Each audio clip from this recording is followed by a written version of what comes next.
Salut à tous, bienvenue dans la 4e partie de la 106 du Beauf. Bon, grosse journée aujourd'hui, galère. Vous avez pas vu, mais du coup on avait un centimètre de décalage sur l'arceau devant, donc on a tout fait. On a décidé de pas filmer parce que franchement ça saoule. Donc on l'a refait, enfin on l'a recoté, on l'a bien replacé, on l'a réglé, donc impeccable maintenant. Bonne nouvelle, j'ai reçu enfin mes pièces de chez GT2i. Donc les demi-coquilles femelles et les attaches mâles de l'autre côté. Donc qui vont être placées à certains endroits pour pouvoir faire notamment les renforts, les barres et tout ça quoi. Donc les barres hautes, les latérales et une partie des jambes de force pour l'arrière. Donc démontable, pas forcément qui respecte l'annexe J, parce que l'annexe J, on peut le faire, mais il faut d'autres renforts en fait. Il faut des renforts spécifiques, enfin bref, faut pas rentrer dans les détails. Donc voilà, on va essayer de se manier là-dessus pour avancer, parce que du coup ça nous prend du temps. Donc voilà, donc aujourd'hui on a 6 barres à monter, donc les 2 en haut, les 2 latérales et les 2 jambes de force derrière. Il faut toujours qu'on répare l'arrière là. Faut qu'on répare l'aile.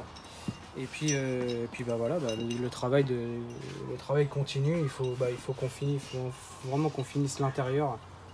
Donc c'est long, mais si on veut faire quelque chose de propre,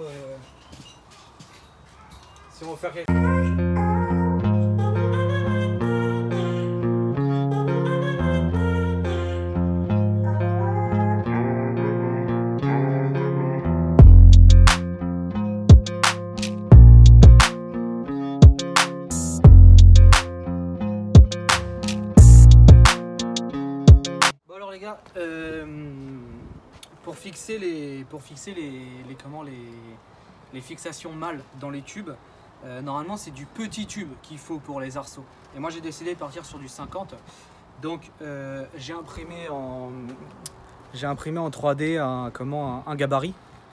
Donc ce gabarit, je le pose sur le tube et ça me sert à créer des traits de coupe. D'accord. Donc je vais couper.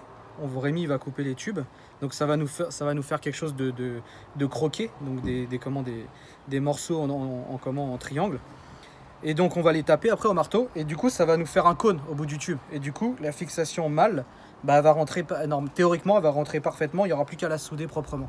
On vous montre après la coupe si ça fonctionne bien, mon gabarit pour épouser parfaitement la forme du mâle, je vous montrerai.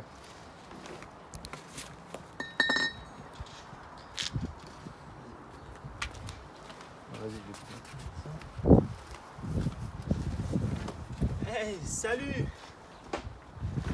J'ai pas de lunettes, ça. J'en ai pas non plus, hein. Faut que tu te décales. T'en as pas, toi? Hein?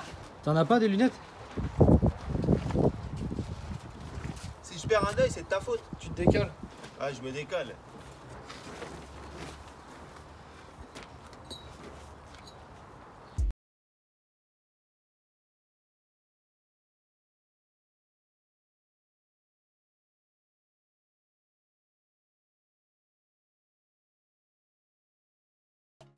Ça fond pas dans l'œil ou quoi? Pas vraiment. Ah, mais c'est vrai, c'était les lunettes.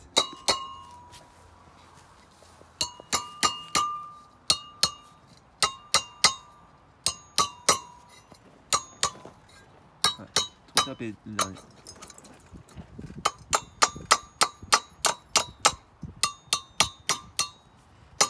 Trop tapé. C'est la coupe. Oh, dis pas que ma coupe est pas bonne. Eh, c'est magnifique ça. Je vais chercher un pion. Vas-y, mets-le. Je l'ai pas. Bah, va chercher. C'est pas mal, hein. C'est pas mal, hein. Eh, je pense que tu peux même t'asseoir dessus. Ouais, peut-être. Ça rentre tout seul. Mais c'est un peu trop chaud encore. Ah bon? Ah, c'est pas mal, hein. Bon, c'est un peu galère à couper, mais bon. Eh. C'est beau. On dirait vraiment ma teub. Non. Bon, ça manque un peu. C'est pas ultra précis, mais bon, c'est pas mal.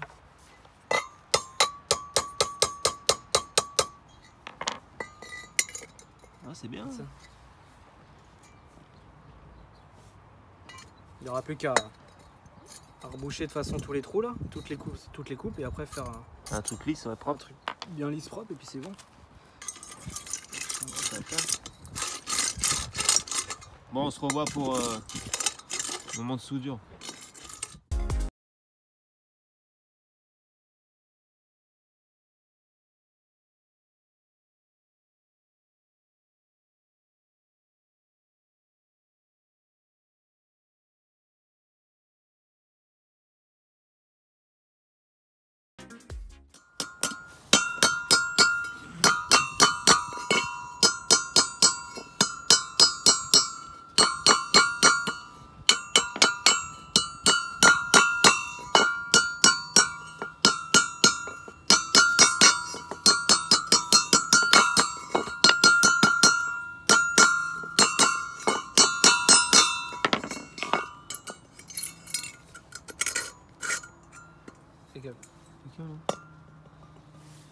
Nickel. Parfait. Le plan qui est fait.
Les gars, on est en train d'avancer là sur l'arceau. On essaye. Franchement, ça avance doucement. Donc on est en train de continuer Ouais, j'ai pas fait continuer les encoches. Bon, il y aura tout à souder. Voilà, petite intervention pour vous dire que on a fait les renforts du haut, de toit. Donc voilà ce que ça donne pour le moment.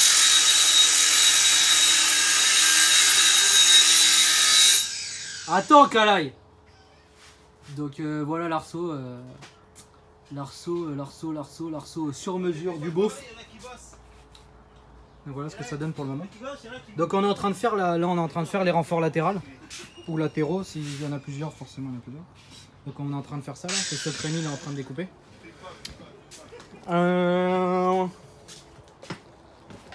Et donc moi là je vous ai filmé la réparation. Donc vous avez tout le timelapse de la réparation. Là il reste à meuler, voir s'il reste pas des trous, remettre un petit coup et remeuler. Voilà. Donc j'ai refait la petite tôle du bas à la base que je voulais pas refaire. Voilà, tous les points ont traversé comme vous voyez. Et puis bah voilà quoi, on avance et puis bah petite, je sais pas combien de temps va durer la vidéo parce que bon, beaucoup de découpes, beaucoup de soudure, pas des trucs super intéressants à vous montrer. Donc bon bah il y aura des samedis comme ça, hein, c'est comme ça, hein. On pourra pas faire autrement. Donc voilà, bah écoutez, on continue et puis bah on vous refait une petite vidéo à la fin de la journée là pour voir jusqu'où on a pu aller. J'espère qu'on aura eu le temps de mettre les jambes de force sur sur le train arrière quoi. Voilà, on va essayer de faire ça. Ok, bon bah bonne continuation de visionnage quoi. À tout de suite.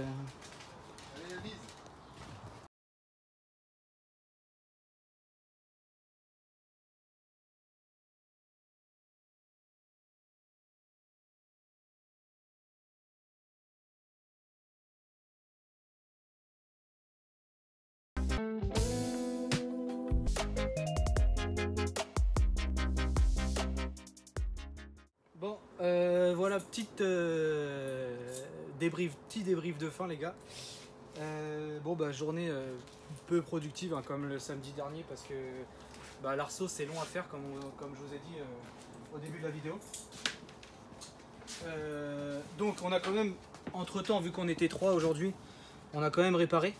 Voilà, je vous ai montré le timelapse dans la vidéo. Donc bon c'est pointé et du coup j'ai changé le fond de coffre qui était abîmé derrière. Donc tout est soudé, tout est prêt à être prêt à être poncé et puis après mettre en après et anti-gravillon et peinture et voilà, ici c'est fini, c'est torché. Du coup de l'autre côté c'est la même histoire. Là Rémi va mettre un joint et compagnie. Ouais, faire ça c'est fini quoi, voilà, ici plus de sujet pour ce moment. Voilà donc l'arceau, donc voilà ce qu'on a pu faire aujourd'hui. Donc les barres de renfort sont installées, réglées, il n'y a plus qu'à finir les soudures propres une fois que j'aurai sorti l'arceau pour éviter de tout brûler l'intérieur. Il nous reste 2 jambes de force qu'on n'a pas réussi à faire, donc les jambes de force, donc ici j'ai quand même fait les platines, j'ai pointé les platines avec les tubes. Donc comme les arceaux haut de gamme ou homologués, je sais pas, ils viennent chercher le train arrière, donc il y en a même qui viennent chercher même le deuxième fixation du train arrière. Bon moi ici je ferai que une seule tige de train arrière, une barre de renfort diagonale ici. Donc avec ça, elles seront pareilles, elles seront démontables, hein. Donc directement comme ça, parce que je vous avoue que faire une coupe du tube arrondi, ça se fait, mais franchement c'est du taf et je sais pas quel résultat je vais avoir, donc je préfère monter ça parce qu'en plus j'en ai acheté, j'en ai pris le nombre exprès pour pouvoir acheter ça démontable. Donc au moins les barres elles seront démontables. Voilà. Là il y a la barre. Donc voilà l'arceau. Voilà l'arceau, il est quasiment terminé. Hein. Donc tout est démontable. On va un peu galérer à passer les sièges d'origine parce que ça va frotter sur les barres. Surtout qu'ici, moi j'ai conservé du 50 là et 50 là-haut pour un peu un aspect quand même esthétique parce que j'aime bien avoir de la grosse barre si j'ose dire. Donc voilà. J'espère, franchement, j'espère que la semaine prochaine on va pouvoir mettre la voiture en après. Ah, j'espère. Parce que c'est long et puis au bout d'un moment ça lasse quoi forcément. Ouais, ça prend trop de temps, l'arceau il prend beaucoup trop de temps. Donc au moins on a le mérite d'avoir fait un arceau sur mesure quoi. Donc voilà, hein, tout simplement.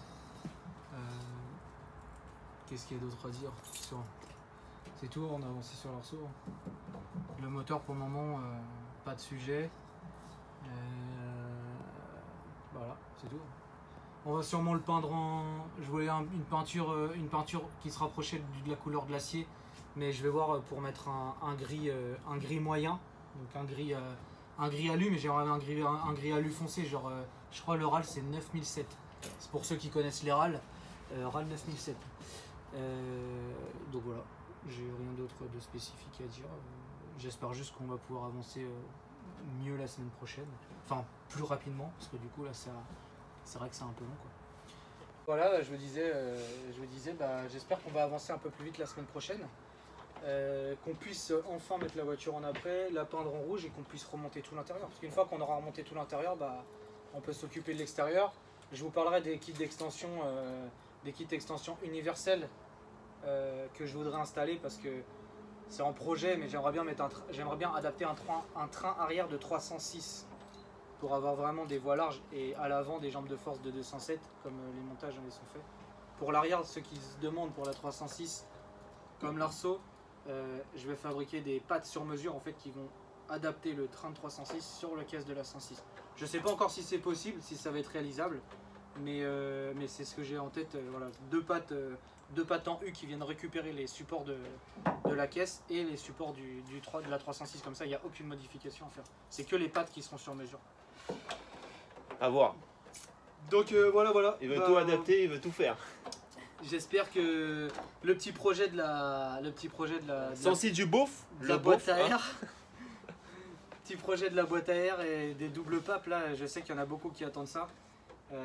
Merci à tous ceux qui nous suivent et qui nous donnent des conseils parce qu'il y a des conseils sur la peinture, il y a eu des conseils sur l'arceau, il y a eu beaucoup de conseils sur le moteur par rapport à la casse de la bielle. Pour le moment, je vous avoue que j'ai encore pas trouvé où était le problème. Parce que j'ai démonté pas mal de trucs déjà, la pompe à huile, le filtre à huile, les bielles, pour voir s'il y avait des mauvais montages qui avaient été faits. Et franchement, tout est ok. Même le bloc à l'intérieur, j'ai regardé avec une lumière, il est impeccable. Je sais pas du tout d'où ça vient. C'est parce que c'est toi qui l'as fait. Voilà, ça doit être ça. Parce que si je l'aurais fait, il n'y aurait pas de problème. Voilà, on va dire ça. La XCC, elle tourne Ouais. nickel. Impeccable. On se demande qui c'est qui a fait le moteur. Bah c'est moi. Et je me demande juste si effectivement si j'ai pas déjaugé sur piste et que ça a commencé à bouffer les coussinets et du coup de fil en aiguille ça a lâché quoi. Ouais parce que tu l'aurais pas tout dit aussi. Parce que monsieur roule avec toujours avec le minimum d'huile. Hein. Donc pas le minimum. Si le minimum. Il roule toujours avec le moitié peu de la jauge. Je vais pas mettre taquet d'huile, ça sert à rien. Sauf pour la piste là apparemment ça aurait servi quoi. Bon on verra de toute façon le moteur on verra ça après. On va tout finir et puis qu'on puisse au moins tout remonter quoi. Que ce soit fini l'intérieur. Bon les gars on abrège parce que ma femme elle va me niquer. Ouais. On va vous laisser. Surtout mettez un pouce bleu, abonnez-vous. Parlez-en à beaucoup de monde. Voilà. Partagez, surtout partagez. Et abonnez-vous et à la prochaine. Allez. Soutenez-nous. Exactement. Salut. Ciao.